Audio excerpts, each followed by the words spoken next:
গীতায় ভগবান বলেছেন যে পরিত্রাণায় সাধুনাম বিনাশায় দুষ্কৃতাম ধর্ম সংস্থাপনার্থায় সম্ভবামি। তো যত ভগবানের অবতার জগতে এসেছেন, মৎস্য কুর্ম বরাহ নৃসিংহদেব বামন কৃষ্ণ, সব থেকে দয়ালু অবতার হচ্ছেন গৌর আর নিতাই। গৌর নিতাই তারা দুটি ভাই। এই গৌর নিতাই জগতে বলা হচ্ছে শাস্ত্রের মধ্যে সব অবতার সার শিরোমণি কেবল আনন্দ কর্ণ, কেবল আনন্দ আনন্দ কর্ণ, আনন্দ দিয়ে গেছে। তো সেই নিত্যানন্দ প্রভু এবং আমাদের যে আজকের আলোচনা, সেটা নিয়ে আমরা আলোচনা করব। জীবন জিজ্ঞাসা প্রশ্ন এসে যায় যে একটা প্রশ্ন গানে শুনছিলাম, যা চাই তা কেন পাই না, আর যা পাই তা আমি চাই না। তো প্রশ্ন, আমি কি চাইছি আর কি পাইছি? আমাদের কবিগণ লিখে গেছে, আমি সুখের লাগিয়া এ ঘর বাঁধিনু, তারপরে অনলে অনলে মানে কি, জলে নাকি আগুনে পুড়ে। প্রত্যেকটি সংসারে আগুন জ্বলছে। আমাদের আচার্যগণ দিয়ে গেছেন, আমরা মঙ্গল আরতির সময় একটা গান গাই, সংসার দাবা ননলীড় লোক ত্রাণায় কারুণ্য ঘন ঘনাত্ম। সংসারে সংসার দাবানো, দাবানো মানে বনের আগুন বলে না, প্রত্যেক সংসারে আগুন জ্বলছে। আমরা উপলব্ধিও করি, সংক্ষেপে বলে সংসার জ্বালা।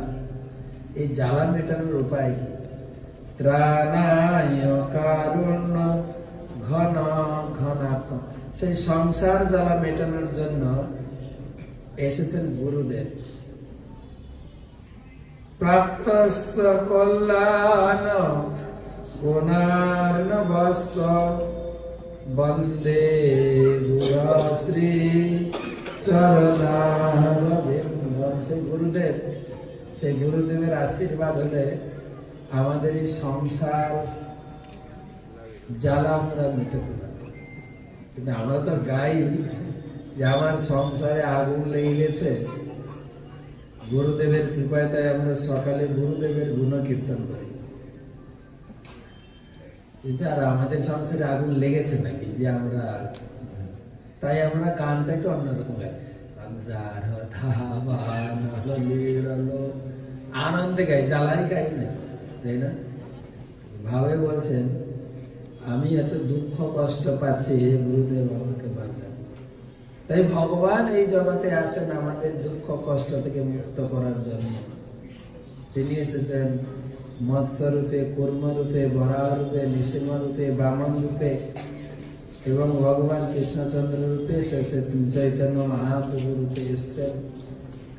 চৈতন্য মহাপ্রভুর আবির্ভাব পরের পূর্ণিমাতে, এই পূর্ণিমা না, পরের পূর্ণিমাতে। তার আগে পূর্ণিমার আগে ত্রয়োদশীতে, মাঘী শুক্লা ত্রয়োদশীতে নিত্যানন্দ প্রভু আবির্ভূত হয়েছেন। নিত্যানন্দ প্রভুর মহিমা তিনি আবির্ভূত হয়েছেন একাচক্র ধামে, পশ্চিমবঙ্গের বীরভূম জেলায় একচাকা গ্রাম। মহাভারতে পাবেন একচাকা গ্রামের নাম, যেখানে পাণ্ডবরা এসেছিলেন।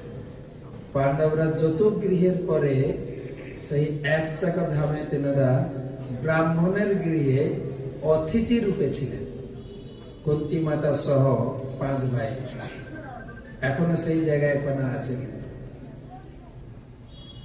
সে একচাকা খুব সুন্দর গ্রাম, ছোট্ট গ্রাম, সব বৃন্দাবনের পরিবেশ এখনো রয়েছে।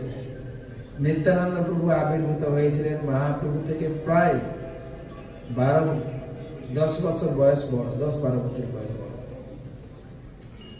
তো তিনি তার বাবা ছিলেন হাড়ো ওঝা বা হাড়াই পণ্ডিত, মাতা ছিলেন পদ্মাবতী দেবী দাসী। নিত্যানন্দ প্রভু আবির্ভূত হওয়ার পরে সেখানে মা বাবার কাছে 12 বছর ছিলেন। ছোট থেকেই ভগবান কৃষ্ণ যেরকম বৃন্দাবনে সখাদের নিয়ে তিনি আনন্দ বিলাস করতেন। ভগবান হচ্ছেন আনন্দময় পুরুষ। আমরা দামোদর মাসে গিয়ে থাকি, নমামি সারম সচ্চি আনন্দ রূপম, আনন্দ রূপম। তাই নিত্যানন্দ প্রভুর নাম হচ্ছে নিত্য নিত্য আনন্দ। তাই নিতাই বলে ডাকো, তারপরে পরমানন্দে থাকো।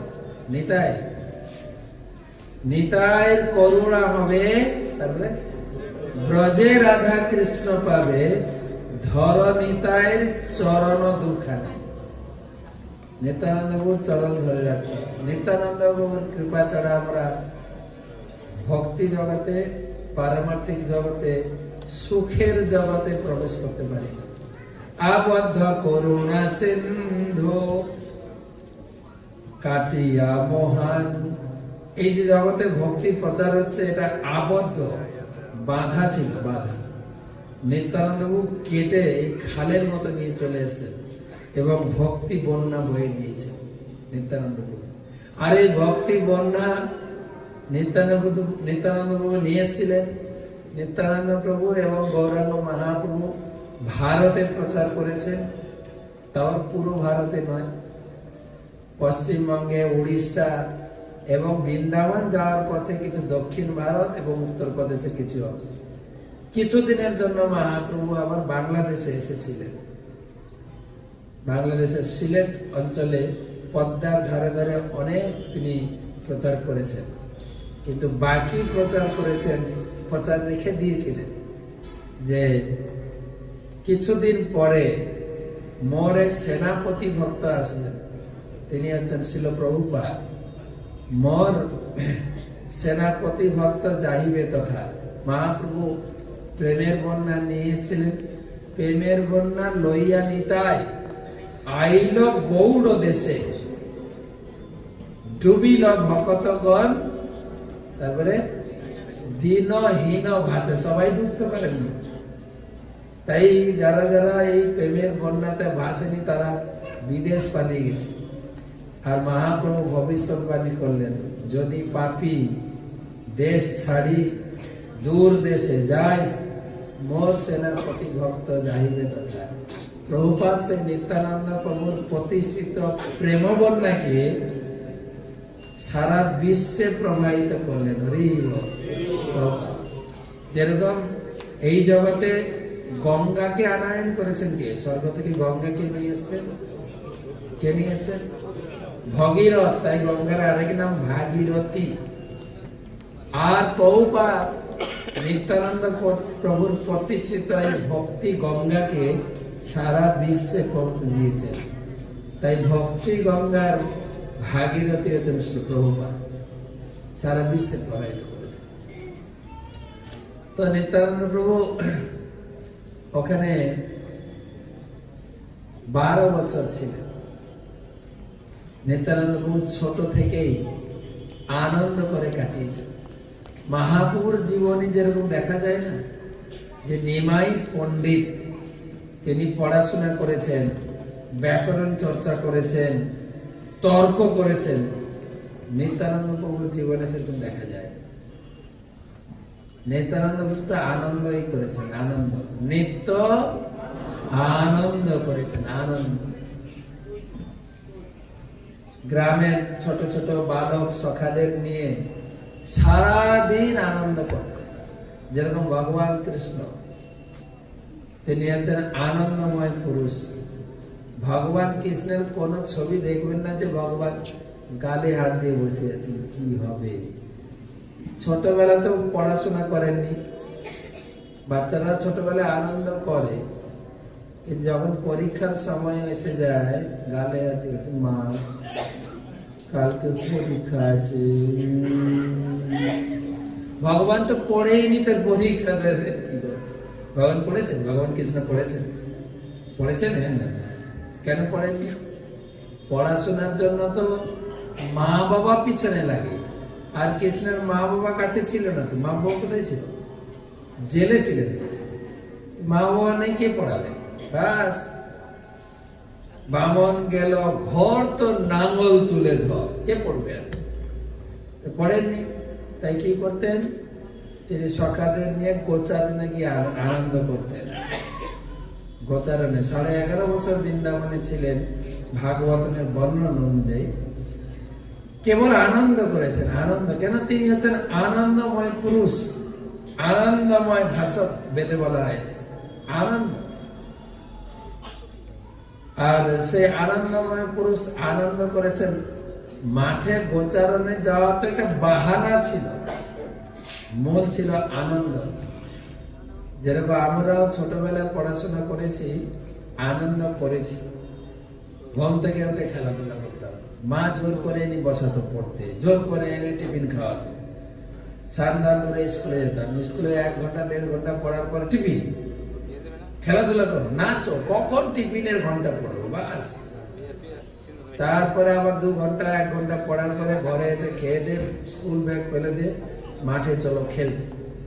আমরা করেছি, খেলেছি, বা আমার থেকে যারা সিনিয়র আছেন উপভোগ করেছে। এখনকার ছেলেমেয়ের সেই সুযোগ নেই। খেলবে কি?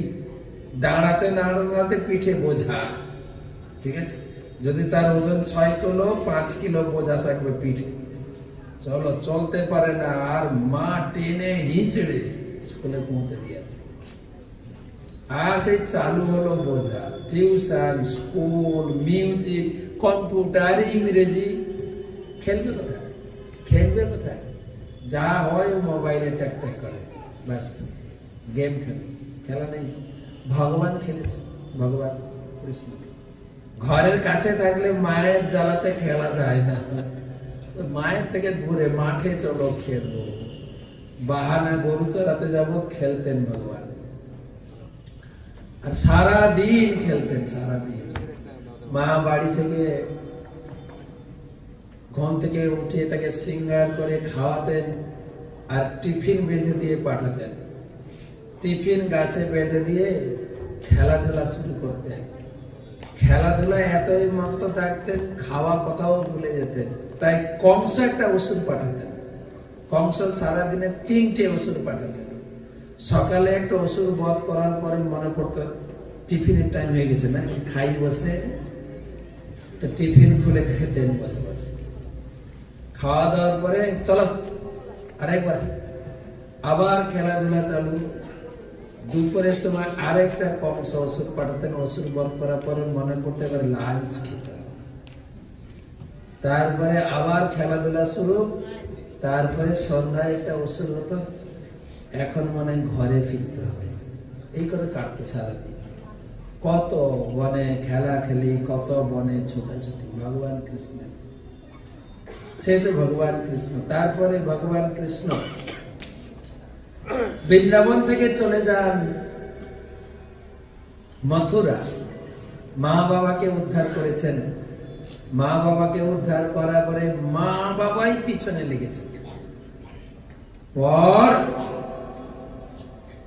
পড়বি না, এবার ছেলে বড় হয়ে গেছে, প্রাইমারি স্কুলে ভর্তি নেই, ভর্তি করেছেন কলেজে।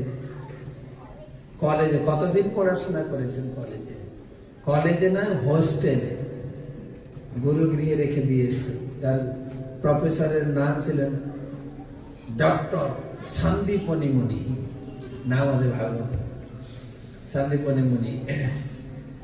দিনের বেলা শিখতেন গুরুদেবের কাছে, রাত্রে অভ্যাস করতেন, অনুশীলন করতেন, পরের দিন পড়া দিতেন, আর নতুন পড়া নিতেন। আর তার পড়াশোনা কতদিন? কয়েক বছর পড়েছেন না, 64 দিন পড়েছেন। 64 দিনের ভিতরে 64 কলা, পূর্ণ বিদ্যা তিনি লাভ করেছেন 64 দিনে। সায়েন্স, আর্টস, কমার্স সব কমপ্লিট 64 দিনে। তারপরে আনুষঙ্গিক পড়েছেন ভগবান গান করতে শিখেছেন, গানের উপরে গান লিখতে শিখেছেন। সব লিখেছেন ভাগবত में কি কি পড়াশোনা ভগবান কৃষ্ণ করেছেন। তারপরে গান রচনা করতে শিখেছেন, গানের উপরে স্বরলিপি দিতে শিখেছেন এবং বিভিন্ন প্রকার বাদ্যি বাজনা ভগবান শিখেছেন। তারপরে ঘর ইন্টেরিয়র ডিজাইন, এখন একটা কোর্স বেরিয়েছে না ইঞ্জিনিয়ারিং এ, একটা নতুন কোর্স বেরিয়েছে, ঘর ভিতরটা কি করে সাজাবেন ভগবান শিখেছেন। তারপরে উৎসবে কি করে ঘর সাজাবেন শিখেছেন। জলবাদ্য, বিভিন্ন প্রকার ভাষা, পশু পাখিদের ভাষা শিখেছেন ভগবান কৃষ্ণ। তিনি অনেক ভাষা জানতেন। দেখবেন ছবিতে টিয়া পাখির সঙ্গে কথা বলছেন, বানরের সঙ্গে কথা বলছেন। তারপরে আরো অনেক কিছু আছে শিখেছেন। মেয়েদের কিভাবে চুল বাঁধতে হয়, কিভাবে আলতা পরাতে জানতেন তো ভগবান। মানে বিউটি পার্লার কোর্স কমপ্লিট করেছেন ভগবান। জানতেন অনেকগুলো বিয়ে করবো, কোন স্ত্রী না কখন বলে একটা আলতা পরিয়ে দাও না। ভগবান কৃষ্ণ বৃন্দাবনে একটা আলতা পাহাড়ি আছে, যেখানে রাধারানীকে আলতা দিয়ে চরণ সিঙ্গার করেছেন এখন আছে। এবারে পড়াশোনা কমপ্লিট হয়েছে। আমাদের দেশের ছেলেরা পড়াশোনা কমপ্লিট হলে কি করে, তারপরে কি করে, জব খুঁজে চাকরি। ভগবান কৃষ্ণ চাকরিও করেছে, একদম মনুষ্যলীলা কমপ্লিট করেছে, চাকরি করেছেন। কি চাকরি পেয়েছিলেন? পঞ্চপাণ্ডবদের বাড়িতে অর্জুনের ড্রাইভারি চাকরি পেয়েছিলেন। কথাটা ভুল না সত্য? একদম সত্য। ড্রাইভারি চাকরি। যুধিষ্ঠির মহারাজের দূত ছিলেন, ড্রাইভারকে দিয়ে লোকে তো অনেক কাজ করায়, একটু মার্কেট করে নিয়ে আসো, এই চিঠিটা ওই বাড়িতে পৌঁছে দিয়ে, টাইমতে করে না। পঞ্চপাণ্ডব তাই করিয়েছে। আর ড্রাইভারি চাকরির পয়সা দিয়ে 16,108টা বিয়ে করছে। আমাদের তো বিয়ে করতে ভয় লাগে, চাকরি পাই নাই, টাকা পয়সা নাই, কি খাওয়াবো তোমাদের। ভগবান ড্রাইভিং চাকরির পয়সা দিয়ে 16,108 বিয়ে করছে। আর প্রত্যেক রানীর কত সন্তান ছেলে যান। আমরা তো ভয় খাই, এত বাচ্চা হলে খাওয়াবে কি, পড়াবো কি। ভগবানের সন্তান ছিলেন, প্রত্যেক মহিষের গর্ভে 10টা করে ছেলে, 1টা করে মেয়ে। ছেলে মেয়ে হলে সংসার পরিপূর্ণ, পরিপূর্ণ সবার সমান, সবাইকে সমান দিয়েছিলেন বাবু। তিনি ইচ্ছাময় পুরুষ, তো যা ইচ্ছা করবেন তাই হবে। কিন্তু আমরা তো ইচ্ছাময় পুরুষ নই। হ্যাঁ, আমরা ছেলে চাইলে হচ্ছে মেয়ে, মেয়ে চাইলে হচ্ছে ছেলে। হ্যাঁ, একটা ছেলে হয়েছে, একটা মেয়ে হলে ভালো হতো, হয়ে গেলে ছেলে।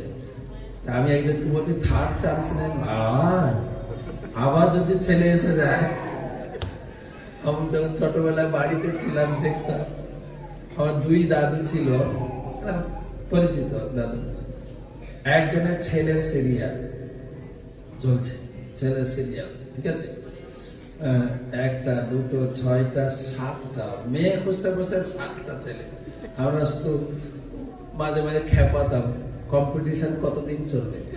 আরে দাদু, মেয়ে হতে হতে চলছে সিরিয়াল 6খানা মেয়ে। লাস্ট মেয়ের নাম রেখেছেন ইতি।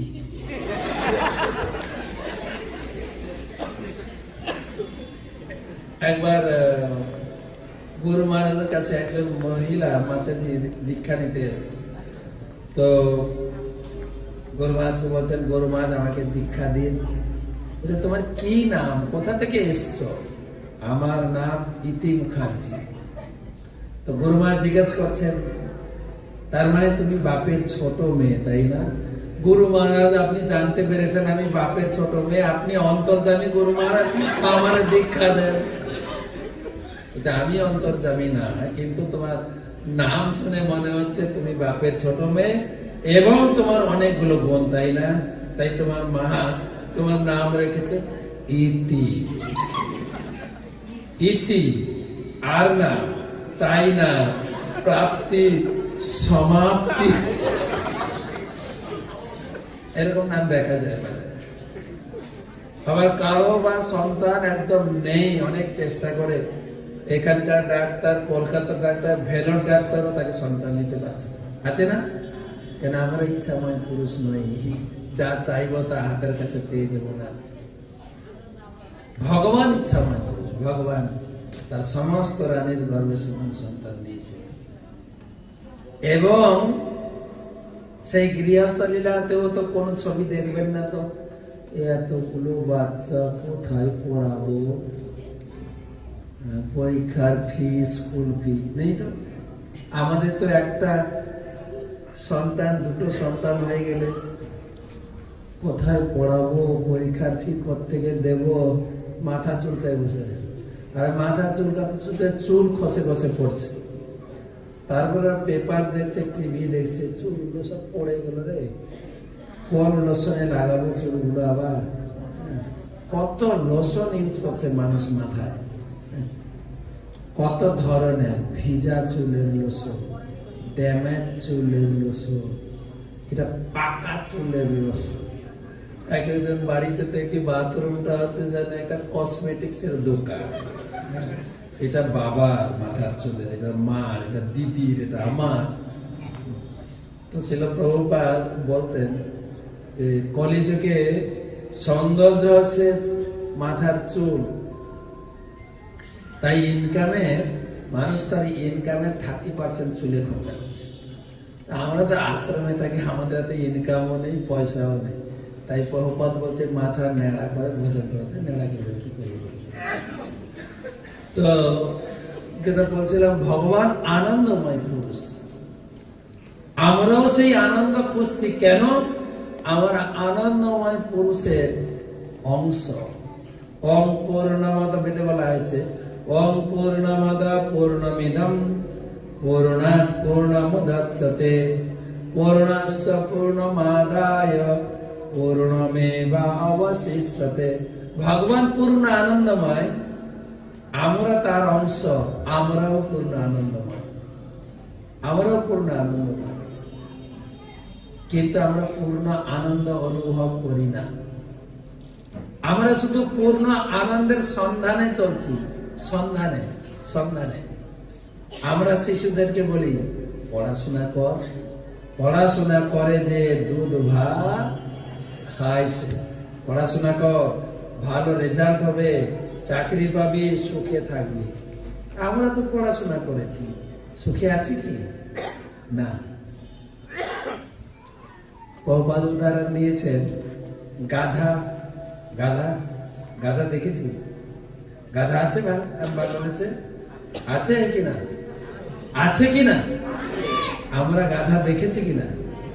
গাধাকে সাধারণত ব্যবহার করে ধোপি, ধোপি বলতে যারা কাপড় কাছে, বড় বড় কাজে কি বলে, কাপড়ের লোড চাপিয়ে তাকে নিয়ে যায়।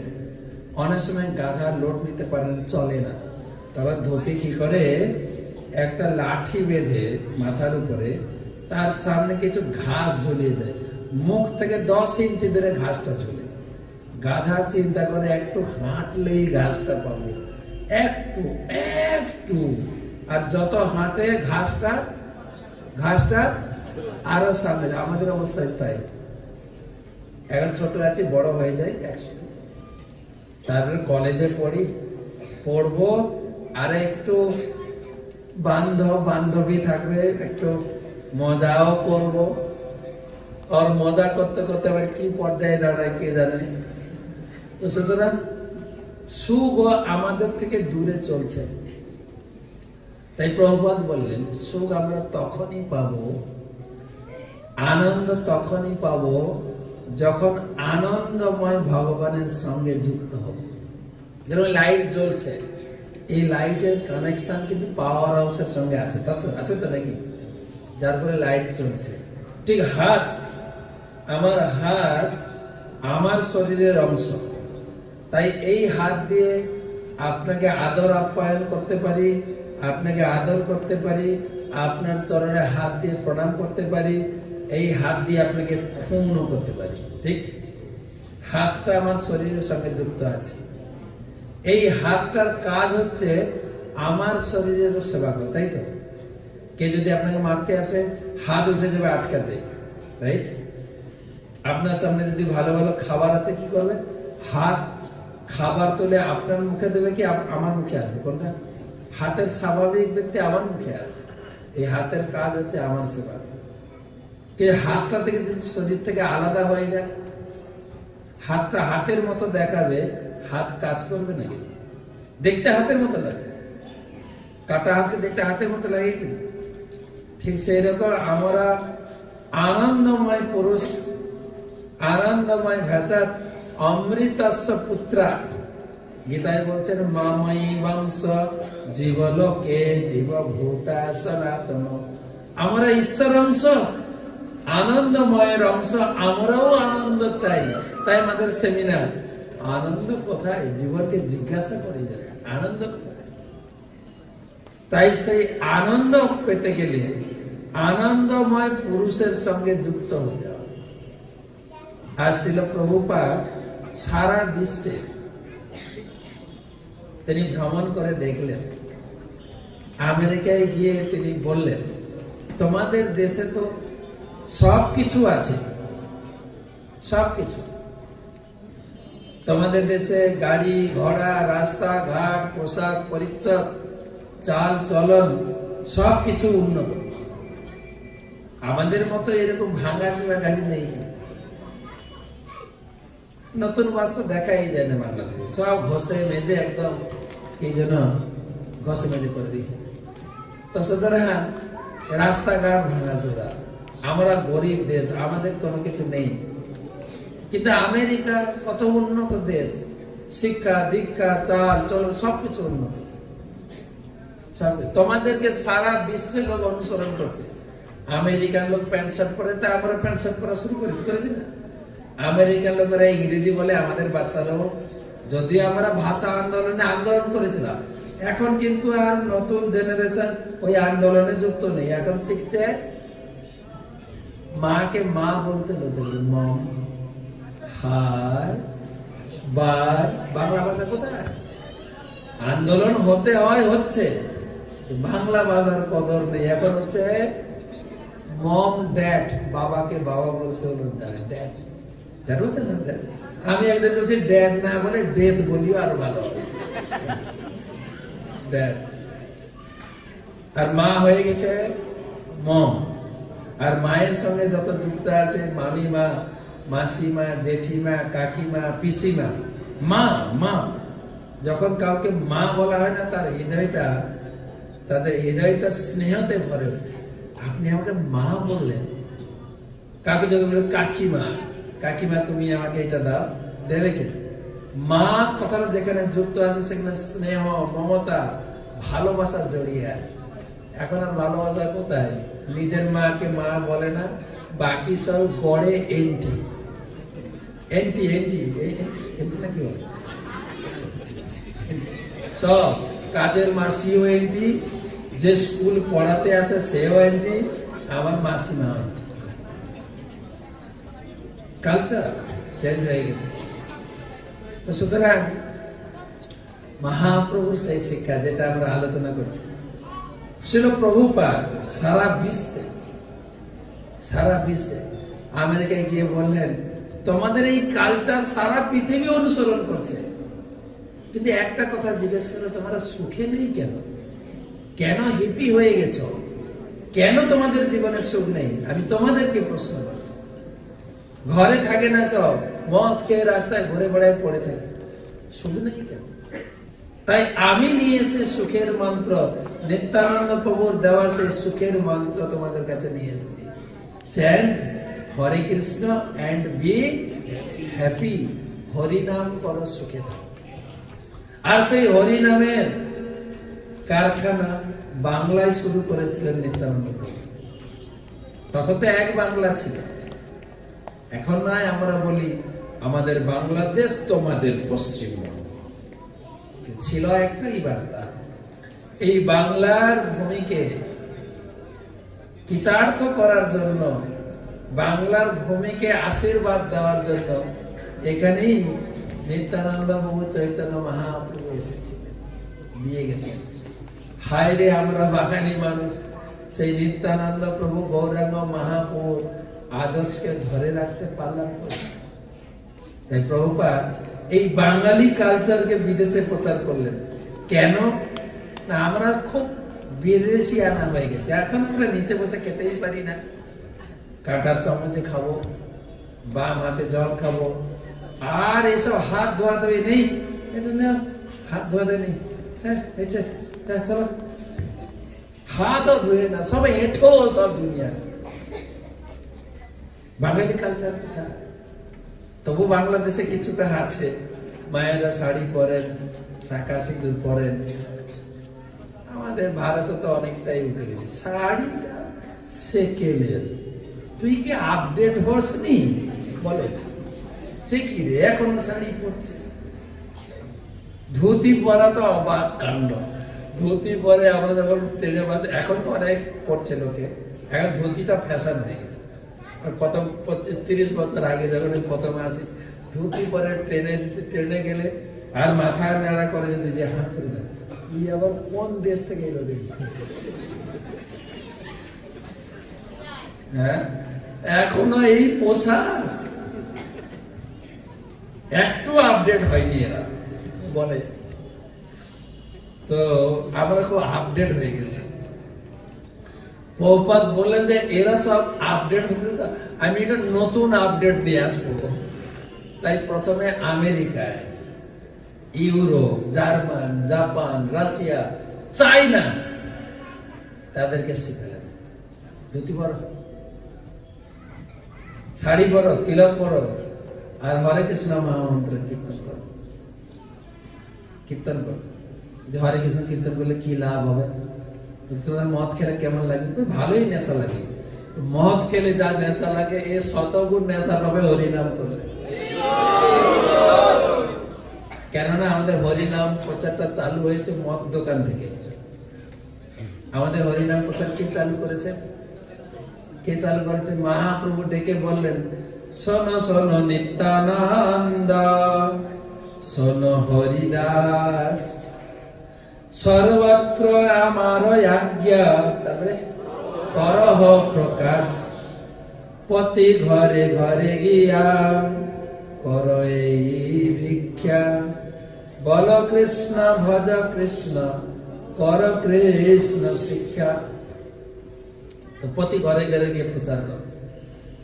তো নিত্যানন্দ প্রভু চিন্তা করলেন, প্রভু তো আমাকে আদেশ দিলেন, আমি কোথায় যাব প্রচার করতে? আমার প্রভু হচ্ছেন পতিত পাবন। ধনী পাবন না কি পাবন?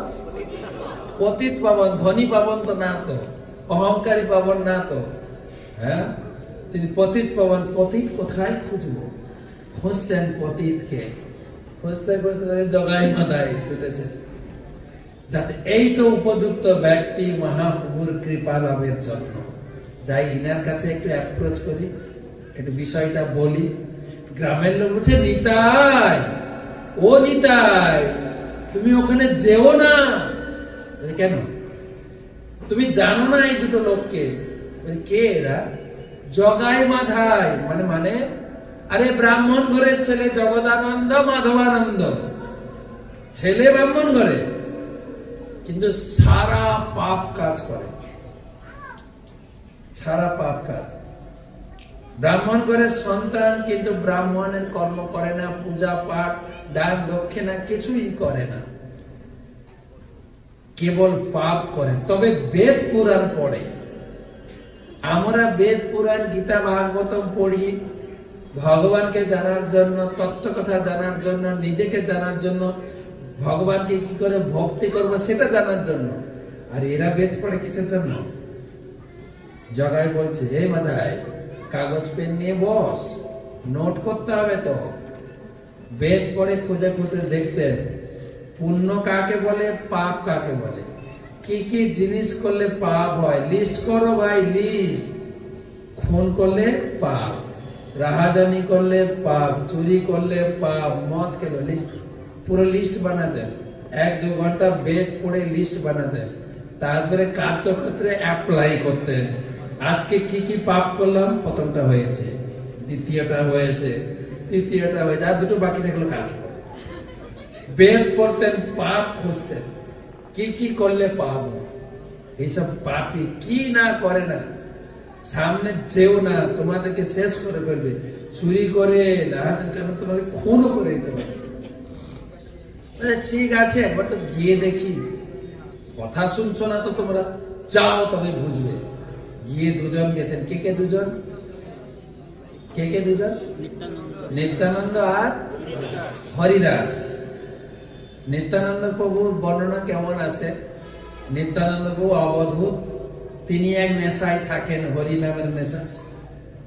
আর দুই নেশাখোর। তো নেশা ব্যক্তি তো নেশাখোরের কাছে যাবে, তাই তো নাকি? অনেকজন রসিক ভক্ত বলছেন, বলতো একজন শিক্ষক কার সঙ্গে মেশে? রিস্কাওয়ালার সঙ্গে। শিক্ষক কার সঙ্গে মেশে? শিক্ষকের সঙ্গে। রাজনীতির লোক কার সঙ্গে মেশে? ভক্তদের সঙ্গে। দেখ, তোমাদের সঙ্গে রাজনীতি কথা বলে তোমরা খালি কৃষ্ণ কৃষ্ণ বলো। আরে একটু চর্চা করো, আমলি কি করছে, আরে ওরা কি করছে দেখো। রাজনীতির লোক কার সঙ্গে মিশে? রাজনীতির সঙ্গে। ব্যবসায়ী লোক ব্যবসায়ীর সঙ্গে। রিস্কাওয়ালা তো এই কয়টা টিম মারলি আজকে, কত টাকা ইনকাম হয়েছে, তো টায়ার গুলো তো খুব ভালো, এই চর্চা করে তারা। যে যে সেকশনের লোক তার সঙ্গে মিশে, তাই না? ভক্তরা ভক্তদের সঙ্গে মিশে।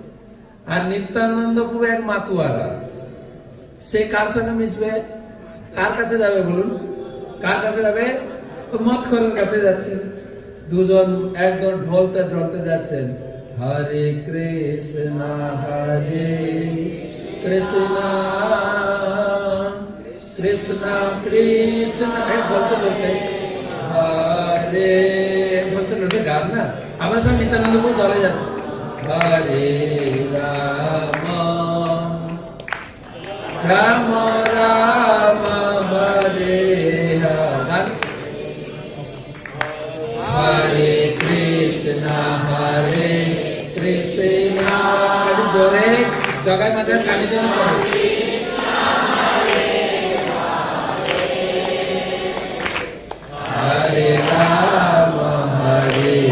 রাম রাম রাম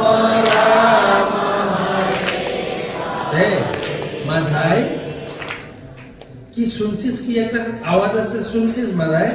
একদম মদ খেয়ে তো পড়ে আছে। এ মাধাই, ও কি একটা আওয়াজ আসছে। হ্যাঁ সত্যি তো, কি হলে হলে হলে হলে কিছু না, কি হইতেছে দেখ দেখ দেখ। আরে এ তো নিতাই। এই নিতাই, এদিকে কেন আসছো? এটা তো মদের দোকান, তোর মদ চাই? মদ চাই বলে একটা জিনিস তো চাই, যেটা চাই তুমি দেবে। হ্যাঁ বলো, কোন কোম্পানির মদ চাই বলো, তোমাকে দেব। বলছে না, আমার কাছে আর তোমাদের থেকে ভালো কোম্পানির মদ আছে, তোমাদের মদ খেলে দেবে। মদের চর্চা আছে তো, মদের লোক কি চর্চা করে বলো? মদের চর্চা চালু হয়েছে। তোমার এই মদ তো কিছুক্ষণের জন্য নেশা থাকে। হ্যাঁ ভালো নেশা থাকে, ভালো নেশা। আর যদি পুরোটা খাই তো বলার নাই রে নিতাই, কি বলবো, কি টেস্ট। বলে হ্যাঁ হ্যাঁ বুঝেছি, তোমার মদ থেকে আমার মদের মূল্য অনেক বেশি, এই মদ খেতেই হয় না। বলে কি করতে হয়? কেবল শুনলেই হবে আর মুখে বললেই হবে।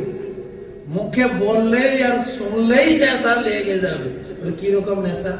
আরে তোমাদের মদ তো কয়েক ঘন্টার জন্য থাকে, আমার এই যে নিত্য আনন্দের মদ, হরিব, এই মদের নেশা যে একবার পাবে, চেতদর্পণমার্জনম ভব মহাদাবাগ্নি নির্বাপনম শ্রেয় কৈরব চন্দ্রিকা বিতরণম বিদ্যা বোধু জীবনম আনন্দাম্বুধিবর্ধনম প্রতিপদম। আনন্দাম অম্বুধি, অম্বুধি মানে জানেন? অম্বুধি মানে সাগর। যখনই সেই নামের তালে, নামের রসে তুমি নাচবে, সমুদ্রের ঢেউর মতো ভাসবে ভাসবে, ভাসতেই থাকবে ভাসতেই থাকবে।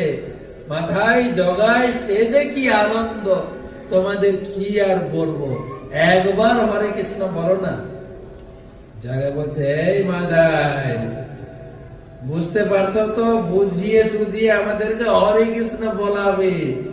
এই মা রেখে মা, এ সোজা লোক না রে, বললো শুনলে আনন্দ পাবে। এই তুই আনন্দ পেয়েছিস বলতো? যে না তো, আমি তো আনন্দ পাইনি। তবে যে বললো যে আনন্দ পাবে, কোথায় আনন্দ?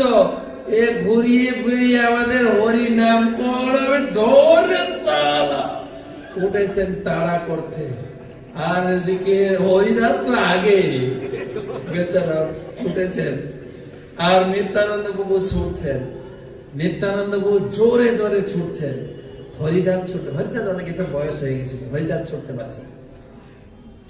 আমরা সকালে আলোচনা করছিলাম বরিশালে, নিত্যানন্দ প্রভু তো ছোটার অভ্যাসই আছে। ছোট অভ্যাস আছে না? ত্রেতা যুগে হাঁটার অভ্যাস ছিল। কোথায় কোথায় 14 বছর হেঁটেছেন না? কত বন পরিক্রমা করেছেন খালি পায়ে। আর দাপর লীলায় কি হলো? কত বনে ছোটাছুটি, কত বনে গড়াগড়ি, কত ছুটেছেন নিত্যানন্দ প্রভু, খেলাধুলা করেছেন। ছোটার অভ্যাস তো আছে। তাকে রান কম্পিটিশন দিলে অসুবিধা করে, তো ফার্স্ট প্রাইজ পাবে। তো নিত্যানন্দ বাবু ছুটছেন, এদিকে বেচারা হরিদাস ঠাকুরের অবস্থা খারাপ। হরিদাস ঠাকুর বসে বসে নাম জপ করে, তাই তো? হাঁটার অভ্যাস নেই, মর্নিং ওয়াকের অভ্যাস নেই। আর কি? আর সে ছিলেন কে? হরিদাস ঠাকুর কে ছিলেন? কখন শুনেছেন ব্রহ্মা ছুটা দৌড়া করেছেন? বেচারা হাতে জব মালিনে শুধু জব করে, আর সেই জব করছে, তার ছোটার অভ্যাস নেই। কোন মতো একটু দাঁড়িয়ে পড়ে, কত দূরে আছে দেখি, দেখি কাছে, আবার দৌড়াতে দৌড়াতে দৌড়াতে মহাপুর ঘরে গিয়ে ধনাম করে বলছে, হরিদাস কি হয়েছে তোমার? আর বলো না প্রভু, প্রাণে বেঁচেছি, প্রাণে বেঁচে গেছি আজকে। তোমার যে সেই অবধূত, সেই পাগলের সঙ্গে আমি আর প্রচারে যাবো না গো প্রভু। কি হয়েছে বলো? বলছে তুমি বললে ঘরে ঘরে গিয়ে প্রচার করতে, তোমার এই অবধূত পাগল কি যে করে, কি যে বলে, কি যে করে, কোনো ঠিক নাই। প্রচার করতে তো গেল একটা পাগলের কাছে পৌঁছাল। মানে আরে মদ কে পাগল হয়ে একদম ডোর হয়ে পড়েছিল, জগায় মাথায় তাদের কাছে গিয়ে হাজির। মহাপ্রভু হাসলেন। মহাপ্রভু বললেন মোটামুটি ঠিক আছে, উনিও মদ কোম্পানির লোক, তো ওখানেই যাবে, তার কথায় প্রচার করতে যাবে। মহাপ্রভু হাসলেন। তারপরে বলেন না প্রভু, তোমার নিতাই বললো একবার হরিনাম করো না প্লিজ। আর তার দুজন যা তেড়ে উঠলো, আমার দুজনকে মারে মারে কোন রকম প্রভু বেঁচে এসে আর না। তো পরের দিন ঘুম থেকে উঠেছেন, নিতাই বলছেন, হরিদাস রেডি প্রচারে যাওয়ার জন্য? চলো। আজকে কোন দিকে যাবে গো প্রভু? কেন, যেদিকে গেছিলাম ওই দিকে? সেই তাদের কাছে বলে, হ্যাঁ কাজ তো কমপ্লিট হয়নি তো। ওখান থেকে হাঁপানি শুরু হয়েছে, ওখানেই যাবে আবার। তো কি করে করি? তো যাই হোক, নিতাই চলছে, চলো না দেখা যাক, প্রভুর আশীর্বাদ আছে আমাদের উপরে। প্রভু আছেন পতিত পাবন, আর তুমি যদি মনে করো তার সব থেকে পতিত, তাদেরকেই উদ্ধার করতে হবে গো। প্রভুর আশীর্বাদ আছে। কলিযুগের যুগ ধর্ম নাম সংকীর্তন, কৃষ্ণ শক্তি বিনা নহে তার প্রবর্তন।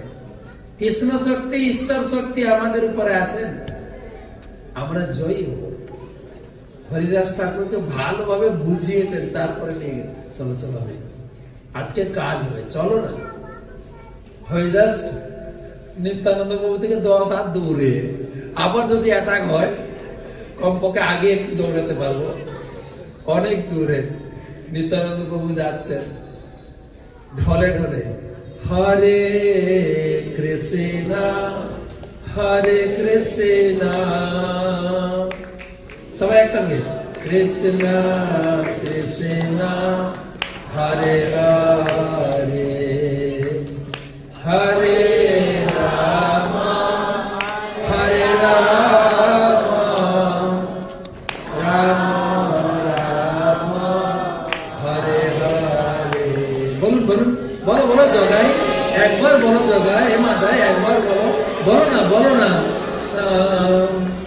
কৃষ্ণ কৃষ্ণ হরে হরে, একবার বলো প্লিজ, একবার, হরে রাম হরে রাম রাম রাম।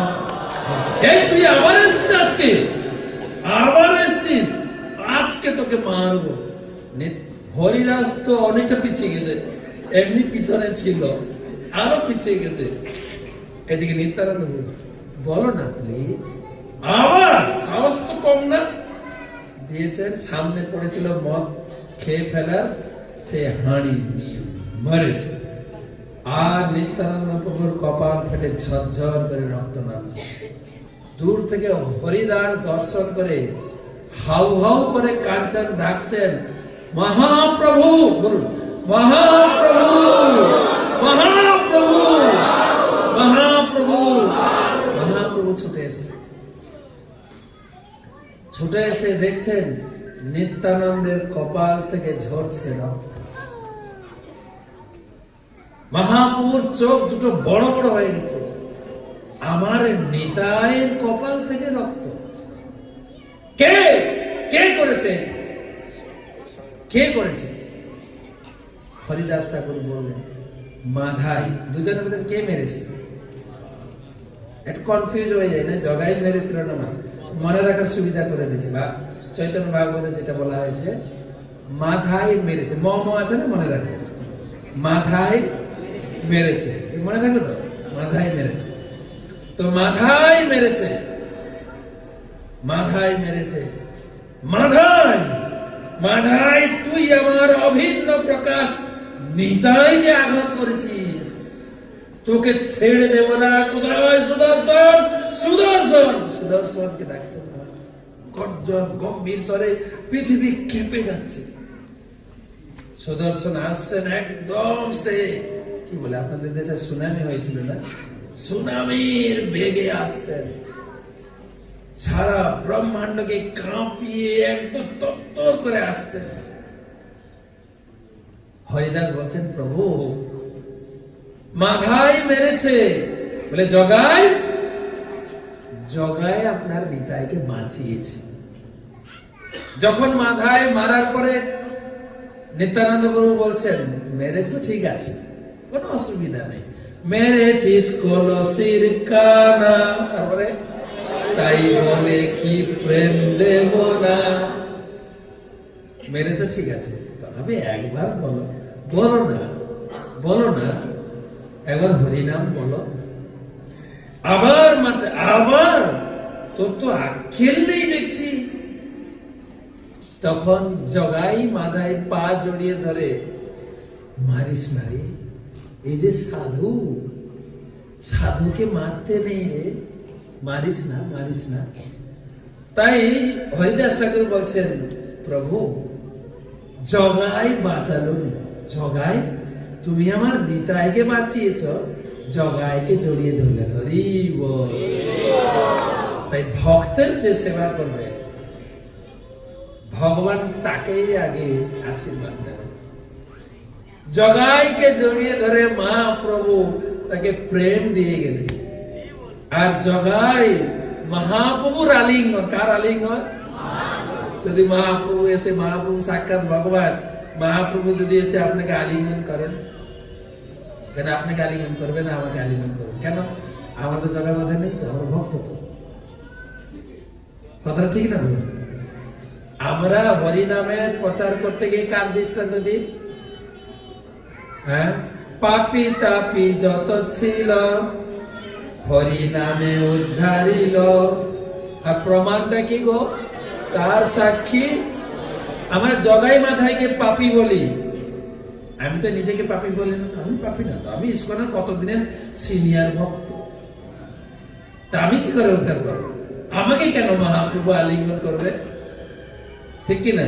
আমরা আবার গান গাই না, সেই যখন পঞ্চদত্ত আরতির সময় আমরা গান গাই, পতিত পাবন হেতু তব অবতার, তারপরে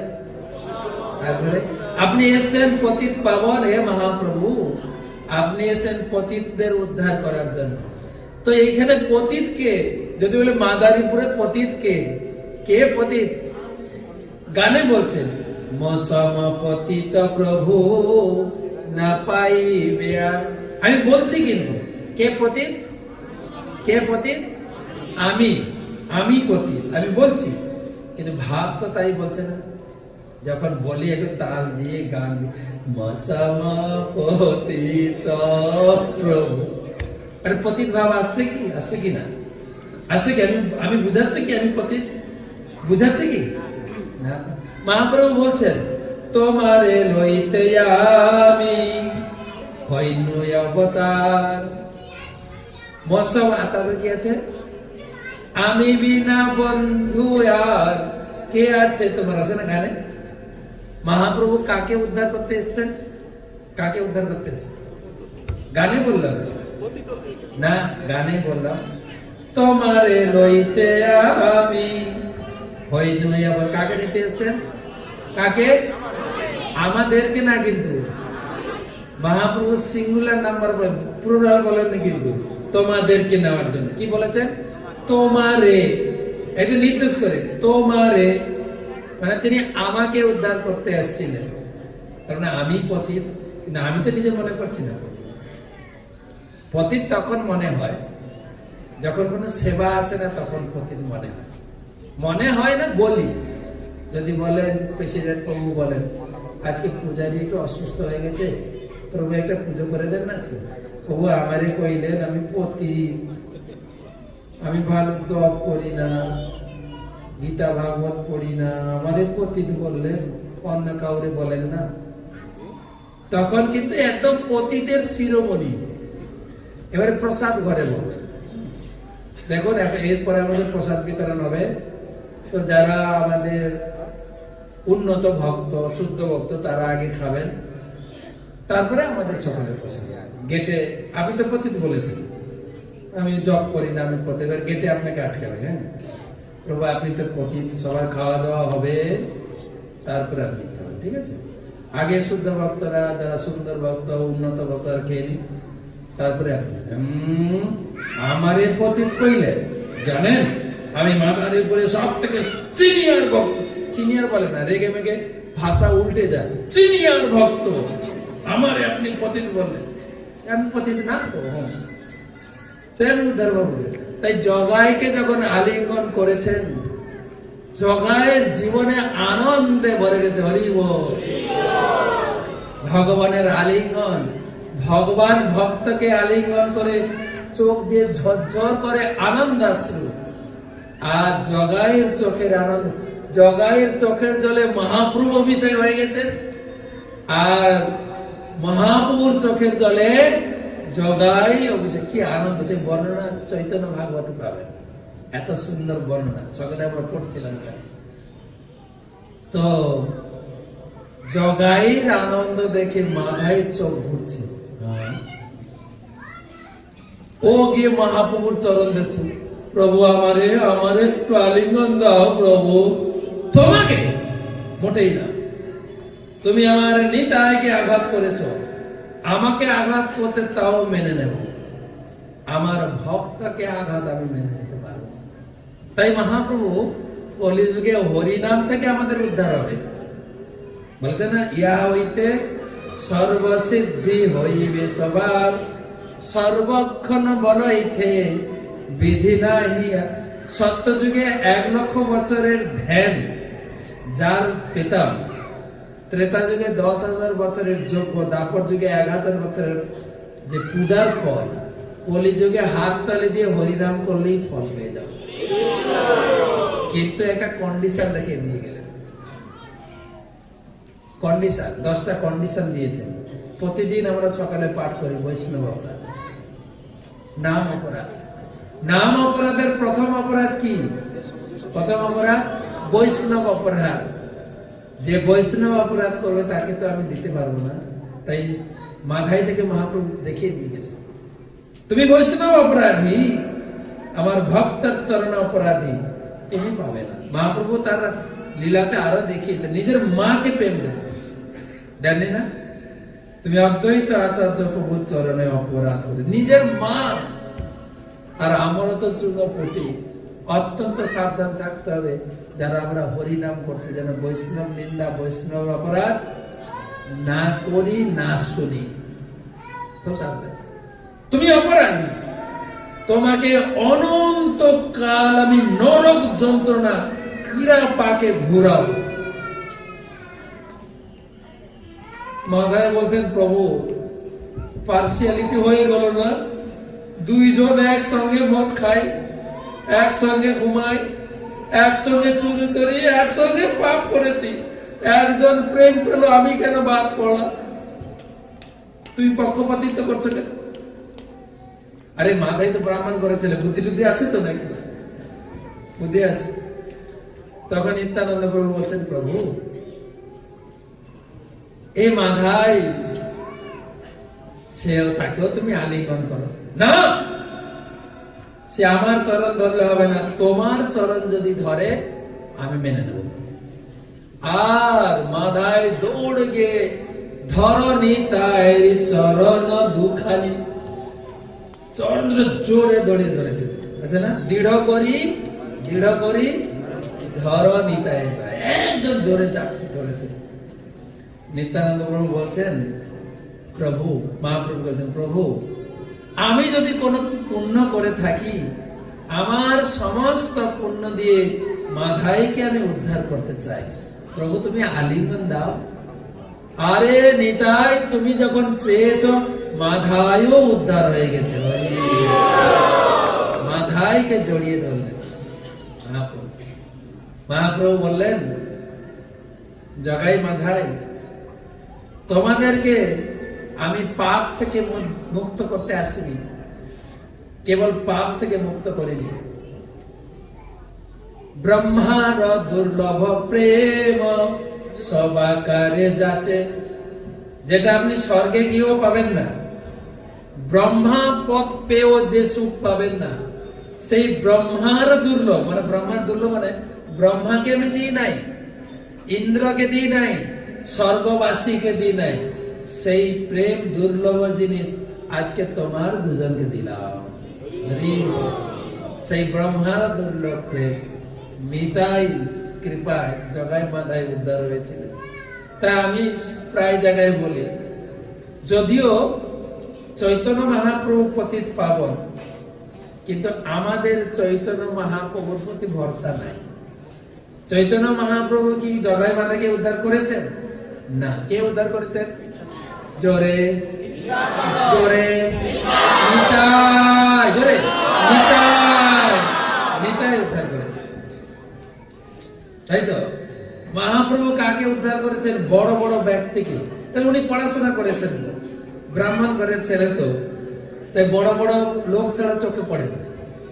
তিনি নবদ্বীপে উদ্ধার করেছেন কেশব কাশ্মীর বিদ্যান পণ্ডিত, সারা পৃথিবীকে যিনি পরাস্ত করে নবদ্বীপে এসেছিলেন, তাকে পরাস্ত করে উদ্ধার করেন, যে ছিল সরস্বতীর বরপুত্র। কারোর কাছে তিনি হেরে আসেননি। যখন রাস্তাঘাটে চলতেন, হাতি ঘোড়া বিশাল ব্যান্ড পার্টি নিয়ে চলতেন, প্রসেসর নিয়ে, কি বলে আপনাদের দেশে, র্যালি নিয়ে চলতেন, তাকে উদ্ধার করেছেন। মহাপ্রভু উদ্ধার করেছেন সার্বভৌম ভট্টাচার্যকে। মহাপ্রভু উদ্ধার করেছেন তদানীন্তন কালের উড়িষ্যার রাজা প্রতাপরুদ্রকে। মহাপ্রভু উদ্ধার করেছেন রামানন্দ রায়কে। মহাপ্রভু উদ্ধার করেছেন তখনকার দিনের শ্রেষ্ঠ পণ্ডিত মায়াবাদী দার্শনিক প্রকাশানন্দ সরস্বতী, যা লিস্ট বললাম মিলিয়ে নেব। কখনো শুনেছেন আমাদের মতো আম আদমিকে মহাপ্রভু উদ্ধার করেছেন? না। কে উদ্ধার করেছেন? আমার নিতাই। একবার নিতাই বলে ডাকো, নিতাই, একদম আদর করে, নিতাই, সেই নিতাই। তাই নিত্যানন্দ প্রভুর উপরে আমাদের একমাত্র ভরসা, তিনি আমাদেরকে উদ্ধার করবেন। তার আজকে জন্মদিন, তাই আমরা সেই নিত্যানন্দ প্রভুর কাছে আজকে প্রার্থনা জানাই। এই অধম পাপী মূল আমরা চৈতন্য চরিতামৃতে পড়ে দেখলেন, আমরা শুধু জগাই মাধাই কথা বলে আমি নিজেকে সেভ করে যাই। কবিরাজ গোস্বামী বলছেন, প্রভু আপনি তো পতিত পাবন জগাই মাধাইকে উদ্ধার করেছেন, এটা বড় একটা কাজ আপনি করেন, কোনো ব্যাপারই না জগাই মাথায় উদ্ধার করা। কিন্তু আমার মতো যদি পাপীকে উদ্ধার করতে পারেন, তবে আপনার নাম সার্থক। কবিরাজ গোস্বামী এত দৈনতা বশত চৈতন্য চরিতামৃতে লিখলেন, জগাই মাধায় হইতে মুই সে পাপিষ্ট, মুই সে পাপিষ্ট, পুরিশের কীট হইতে মুই সে, পুরিশের, পুরিশ মানে আমরা যে পায়খানা করি, পায়খানাতে পোকা জন্মায়, পোকা, সেই পোকার পায়খানা, তার থেকেও আমি অধম। মোর নাম যে লয় তার পাপ হয়, মোর নাম যে শুনে তার পুণ্য ক্ষয়, এরকম বলেছে কবিরাজ গোস্বামী। আমি দৈনবশত আপনাদের একটাই অনুরোধ করি, চৈতন্য চন্দ্রের দয়া করহ বিচার, বিচার করিলে চিত্তে পাবে চন্দ্র। চৈতন্যদেব নিত্যানন্দ কি দিয়ে গেছেন, নিয়মিত চৈতন্য চরিতামৃত পড়ো, চৈতন্য লীলা অমৃতপুর আর কৃষ্ণলীলা সুকর্পুর, দুইয়ে মিলি ছয় মালে। চৈতন্য চরিতামৃতের ভাগবত নিয়মিত পড়ো, কবিরাজ গোস্বামী বলতেন, তাতে চৈতন্য মহিমা জানিয়ে ইহা। এই জগতের লোক কৃষ্ণকে জানেন, মোটামুটি জানেন, পুরো না জানলেও রামচন্দ্রকে জানেন, নারায়ণ, চৈতন্য দেবকে জানেন না, নিত্যানন্দকে জানেন না। তারা জানেন যে জগাই মাধাইকে উদ্ধার করেছিল দুটো লোক, ওটাই, এর বেশি কাজ জানে না। তাই চৈতন্য চরিতামৃত পড়ে নিতাইয়ের মহিমা, মহাপ্রভু মহিমা জানা যায়। তবে নিত্যানন্দ প্রভুর চরিত্র পাওয়া যাবে বেশি করে চৈতন্য ভাগবত গ্রন্থে, কেননা বৃন্দাবন দাস ঠাকুর গ্রন্থকার, চৈতন্য ভাগবতের গ্রন্থকার, তিনি ছিলেন নিত্যানন্দ প্রভুর সাক্ষাৎ শিষ্য। তাই নিত্যানন্দ চরিত্র বর্ণনা করতে করতে গিয়ে বই বড় হয়ে গেছে, আর চৈতন্য মহাপ্রভুর লীলা বন্ধ হয়ে গেছে, আর তাই চৈতন্য চরিত্র লিখতে বাধ্য হলেন বৈষ্ণবরা, তার ভিতরে কৃষ্ণদাস গোস্বামী লিখলেন। তাই আমরা কৃতজ্ঞতা জানাই প্রভুপাদের কাছে, আমাদের গুরুবর্গের কাছে, সেই নিত্যানন্দ প্রভুর পরম্পরা ধারাতে নিতাই কৃপা লাভ করার সুযোগ আমাদের জীবনে এসেছে। আমরা এই সংস্কৃতি হারিয়ে ফেলেছিলাম, পুনরায় সেই সংস্কৃতি ফিরে পাওয়ার চেষ্টা করছি, আর সেই সুযোগও পেয়েছে, সেই সন্ধানও পেয়েছে। জিজ্ঞাসা প্রশ্ন ছিল, সেই জিজ্ঞাসার উত্তর আমরা পাচ্ছি। সেই উত্তরের পথে আমার জীবনকে যেন গতির দিকে এগিয়ে নিয়ে যায়। যেরকম নিত্যানন্দ প্রভু প্রথমে প্রচার চালু করলেন মদ ভাটিতে, তাই না, মদের ভাটিতে না, আমাদের প্রভুপাদ কোথায় প্রচার শুরু করলেন, সেই মদের দেশ আমেরিকা। সেই আমেরিকাতে যেখানে মদ খেয়ে সব পড়ে থাকে, পরম্পরা তো একই, আমাদের গুরু পরম্পরা। আমার গুরু মহারাজের মন্ত্রে তো রয়েছে নিতাই কৃপা প্রদায়। তিনি নিতাইয়ের কৃপা সারা জগৎকে পৌঁছে দেওয়ার জন্য অক্লান্ত পরিশ্রম করে ছুটে বেড়াচ্ছে। করোনাও তাকে আটকাতে পারেননি। করোনার ভিতরে প্রচার তো প্রচুর বেড়ে গেছে।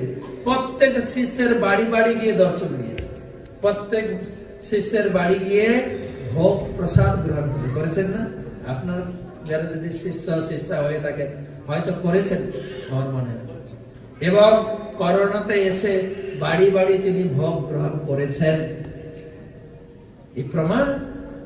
করোনাতে গুরু মহারাজ মায়াপুরে, মায়াপুরে তো 2 বছর পুরো আটকে ছিলেন গুরু মহারাজ, আর প্রতিদিন 3 বার তিনি যে নিত্যানন্দ, গুরুদেব হচ্ছেন নিত্যানন্দ অভিন্ন শরীর, তার দয়ার শরীর।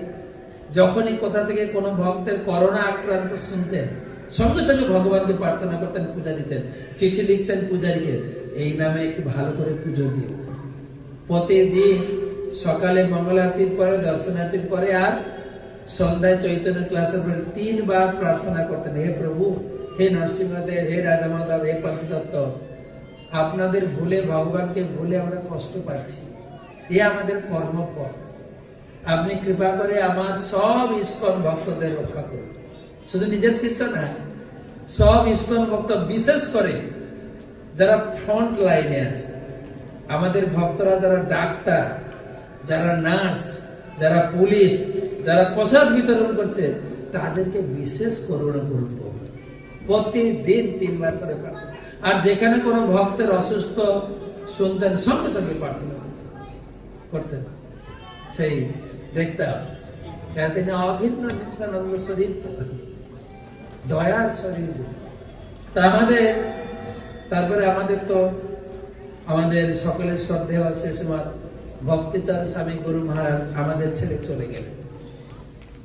আমাদের বাঙালি ভক্তবৃন্দের জন্য এটা চরম হারানো, লস ছিল। প্রভুপাদ সবকিছু দিয়ে গেছেন ইংরেজিতে, আর সেই ইংরেজি ভাষার গ্রন্থকে এই জগতে বাংলায় রূপদান করেছেন আমাদের সকলের শ্রদ্ধেয় বাঙালি ভক্ত। তো সকলেই কৃতজ্ঞতা পাশে আবদ্ধ। প্রভুপাদ বলেছেন এই সোসাইটি আগামী 10,000 বছর পর্যন্ত থাকবে। আগামী 10,000 বছর পর্যন্ত সমস্ত ভক্ত ছিল ভক্তিচার স্বামী গুরু মহারাজ চরণে চির কৃতজ্ঞতা পাশে আবদ্ধ। তিনি যা দিয়ে গেছেন আমাদের, কি দিয়েছেন? ইংরেজি থেকে বাংলা। কোন বাংলা? আমি তো দেখি আমাদের পশ্চিমবঙ্গে দুটো বাংলা আছে, একটা সাধু ভাষা, এটা চলিত ভাষা। বাংলাদেশে আছে কি? সাধু ভাষা খুব কঠিন, কিন্তু বঙ্কিমচন্দ্রের লেখা সাধু ভাষা, শরৎচন্দ্রের লেখা চলিত ভাষা ছিল। ভক্তিচার স্বামী গুরু মহারাজ চলতি ভাষা নয়, তিনি দিয়ে গেলেন মিষ্টি ভাষার বই, যে একবার পড়লে ছাড়তেই চাবে, আপনি একদম আচারের মতো সেটে যাবে, আরো পড়ি, আরো পড়ি, আরো পড়ি। তিনি আমাদের ছেড়ে চলে গেলেন। আর তিনি চলে যাওয়ার পরে মায়াপুরে কিছুদিন পরে তার সমাধি হয়। সমাধিতে দেশ বিদেশ থেকে বহু ভক্ত এসেছিল। আর সেই সমাধি হওয়ার পরে মায়াপুরে প্রায় ভক্তের করোনা ছড়াতে শুরু করলো। গৃহস্থ ভক্ত, সন্ন্যাসী, ব্রহ্মচারী। আমার ডিপার্টমেন্টে 92 জন ব্রহ্মচারী, তারা গ্রন্থ বিতরণ করে, সংকীর্তন বিভাগ। তার ভিতরে প্রতিদিন পড়তে শুরু করলো। আজকে 2 জন, কালকে 5 জন, 10 জন, 20 জন, করতে করতে 56 জনকে করোনা আটক করলো। গুরু মহারাজ যখন শুনলেন, গুরু মহারাজ বললেন যারা আক্রান্ত হয়েছে তাদেরকে একটু আলাদা করে দাও, আলাদা বিল্ডিং এ রাখো, তাহলে বাকি যারা আছে তারা এফেক্ট হবে না, তারা একটু সুস্থ হবে। আলাদা একটা বিল্ডিং এ দেওয়া হলো। গুরু মহারাজ আমাকে বললেন, ভাগবত মহারাজ আমি প্রতিদিন রোগী দেখতে যাব। চিন্তা করে, আমি প্রতিদিন রোগী দেখতে যাও, তুমি ব্যবস্থা করো। টাইম দিলেন 10টা থেকে 11টা টাইম হচ্ছে, আমি সব সংকীর্তন ব্রহ্মচারীদের দেখতে যাব। তো 10টার সময় তিনি জুমে ঢুকতেন, ওখান থেকে জুমের লিঙ্গ এসে যেত, আর জুমে নাম ধরে ধরে জিজ্ঞাসা করতেন, গোবিন্দ আজকে কেমন আছো? তুষ্টরাম আজকে কেমন আছো? যদি আপনার গুরুদেব আপনার নাম ধরে জিজ্ঞাসা করে, গুরুদেব তো 60,000-এর উপরে শেষ, নাম ধরে যদি জিজ্ঞাসা করে আপনার কি মনে হয়? এমন তো মনে হয় আমাকে কবে দীক্ষা দিয়েছে, নাম ধরে ডাকছেন। আর করোনাতে যদি কাউকে করোনা ধরেছে শুনে তার বাড়ির লোকও তাকে ঘরে ঢুকতে দেয় না, দেখতে যাওয়া তো দূরের কথা। এই আতঙ্কেই মরে যায়। হয়তো করোনা হয়নি, তাকে হসপিটালে নিয়ে গেছে, তাকে দেখতে দেওয়া হবে না, ডেড বডিটাও দেওয়া হবে না, ওতেই মরে যায়, তাই না? আর গুরুদেব নিজে জিজ্ঞাসা, তুমি কেমন আছো? রোগী তো এমনিই ভালো হয়ে যাবে, আর রোগীরা হাঁ করে বসে থাকতে কখন আমার নামটা ধরে ডাকবে গুরুদেব? বসে থাকে। প্রতিদিন দেখা করতে আসতেন, আর 2টো করে ফল দিতেন, ভালো করে খাবে, সুস্থ থাকবে, আনন্দ থাকবে, করোনা কিছু করতে পারবে না। আমরা আছি না, নরসিংহদেব আছেন না, কিছু হবে না, আনন্দ থাকবে। তো কিছুদিন গেছে, 6-7 দিন চলছে, খুব আনন্দ সবার।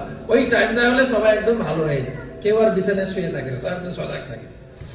তো একদিন 10টার সময় খুলেছি, গুরু মহারাজ আসেন, 10টা 15, 20, 20, 30, 40, 50 হয়ে গেছে। কি ব্যাপার?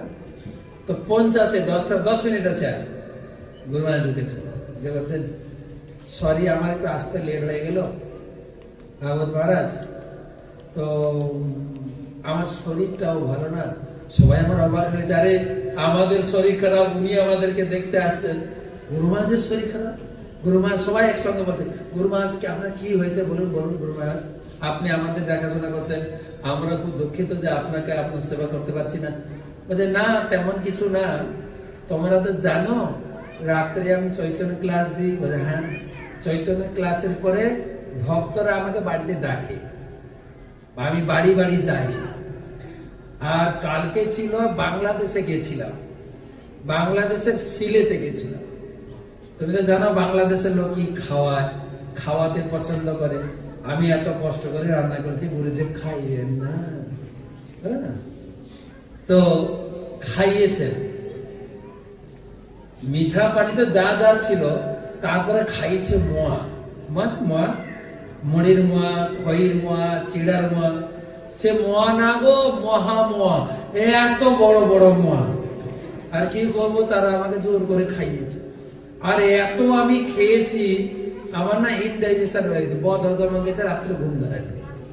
দেখেন আমরা মনে করছি উনি জমে আসছেন, কিন্তু উনি খেয়েছেন, বদ হজম হয়ে গেছে। তাই আমার সারা রাত ঘুম হয়নি, সকালে ঘুমিয়ে পড়েছি, লেট হয়েছে উঠতে, এক্সারসাইজ ওষুধ খাওয়া এই করতে করতে আমার সব পিছিয়ে গেছে। এই হচ্ছেন তিনি বাড়ি বাড়ি ঘুরেছেন, প্রচার করেছেন। এইভাবে এই কৃষ্ণ ভক্তি কত দূরে অক্লান্ত পরিশ্রম করে এগিয়ে নিয়ে যাচ্ছেন। তাই তো তিনি নিতাই কৃপা প্রদায়। নিত্যানন্দ প্রভু নাম প্রচারের জন্য নামের হাট খুলেছিলেন, তাই না? নদিয়া গোদ্রুমে নিত্যানন্দ মহাজন, কাতি আছে নাম ভক্ত। নিত্যানন্দ প্রভু নাম হট্ট খুলেছেন কার জন্য? জীবের কারণে, আমার জন্য না। কিন্তু কার জন্য? আমরা বলি না গান, কার জন্য? তোমাদের জন্য। জীবের নাম হট্ট প্রচার করো, জীবের কারণ আপনাদের জন্য। আমি তো উদ্ধার হয়ে গেছি, তা আমাকে কেন উদ্ধার করতে হবে? গানগুলো কিরকম বলতে পারি, জীবের কারণ। তো সেই নাম হট্ট প্রচার পরবর্তী নিত্যানন্দ প্রভু যাওয়ার পরে বন্ধ হয়ে যায়। আবার ভক্তি বিনোদ ঠাকুর চালু করেন, আবার ভক্তি বিনোদ ঠাকুর যাওয়ার পরে আবার স্তীমিত হয়ে যায়। প্রভুপাদ আবার আদেশ করলেন, জয় পতাকা মহারাজ, আমি বড় বড় শহরে ভিজিট করে প্রচার করেছি, তুমি গ্রামে প্রচার করো, বাংলাদেশে যাও। প্রভুপাদই বাংলাদেশে পাঠিয়েছেন, ছিল জয় পতাকা মহারাজ, যাও প্রচার করো, তোমার প্রচার সাকসেস হবে, তুমি বাংলা শিখবে আর বাংলার খাবার খেতে শিখবে। আর তোমার দুটোই খুব প্রসিদ্ধ, বাঙালি খাবার, শাক পাতা, শুক্তো, পোস্ত, আর বাংলা কথা। আর তার সেই প্রচারের ফসল এখন আমরা দেখছি, সেই ফসল প্রচার হচ্ছে, সেই নাম হট্ট প্রচারকে তার তিনি সারা পৃথিবীতে পৌঁছে দিলেন। আমরা ভিন্ন ভিন্ন নাম দিতে পারি প্রচারের, হ্যাঁ, ভক্তি বিশ্ব প্রিচিং, নাম হট্ট, গীতা কোর্স, গিরিয়ে বসে কৃষ্ণ অনুশীলন নাকি যেন, তারপর কর্পোরেট প্রিচিং। কোন প্রিচিং নেই, একটাই প্রিচিং, নাম গড়িয়ে বেরিয়ে নাম, যা ইংরেজি বলে কংগ্রেগেশনাল প্রিচিং। তাই গুরু মহারাজ এই প্রিচিং কে সারা পৃথিবীতে প্রত্যেকটি মন্দিরে শিখিয়েছেন। তাই ইসকন জিবিসি ছিল জয় পতাকা স্বামী গুরু মহারাজকে তাকে পদবী দিয়েছেন, একটা পদ দিয়েছেন, নাম হট্টের বিশ্ব নাম হট্ট মন্ত্রী, সে সময় জয় পতাকা স্বামী গুরু মহারাজ। তো যাই হোক, আজকে এই নিত্যানন্দ ত্রয়োদশীতে আমরা নিত্যানন্দ প্রভুর চরণে পুষ্পাঞ্জলি দেব। একটাই মন্দিরে, ওকে, আমরা মন্দিরে যাব, মন্দিরে পুষ্পাঞ্জলি দেব, প্রার্থনা করব। যারা যারা আমরা ইসকন দীক্ষিত আছি, গুরুদেবের কাছে একই নির্দেশ পেয়েছি, সব গুরু একই নির্দেশ দিয়েছে, 4 নিয়ম পালন করো, 16 মালা জপ করো। তো শিল ভক্তিচরণ স্বামী গুরু মহারাজ আরেকটু নিয়ম জুড়েছিলেন, ইসকন ছেড়ে যেও না। এটা তিনি প্রত্যেক দীক্ষাতে বলতেন। তো যা যা আমার গুরুদেবের কাছ থেকে নির্দেশ পেয়েছি, নিত্যানন্দ প্রভুর কাছে প্রার্থনা করবো, হে প্রভু, হে পতিত পাবন নিতাই অক্রোধ পরমানন্দ নিত্যানন্দরা, আমাকে আশীর্বাদ করুন। গুরুদেবের কাছ থেকে যে নির্দেশ আদেশ প্রাপ্ত হয়েছি, সেটা যেন খুব দৃঢ়ভাবে অক্ষরে অক্ষরে নিষ্ঠা করে পালন করতে পারি, আর তোমার চরণে গ্রহণ করতে পারি। জয় নিতাই, নিতাই, নিতাই। নিতাই নিতাই হাত তুলে নিতাই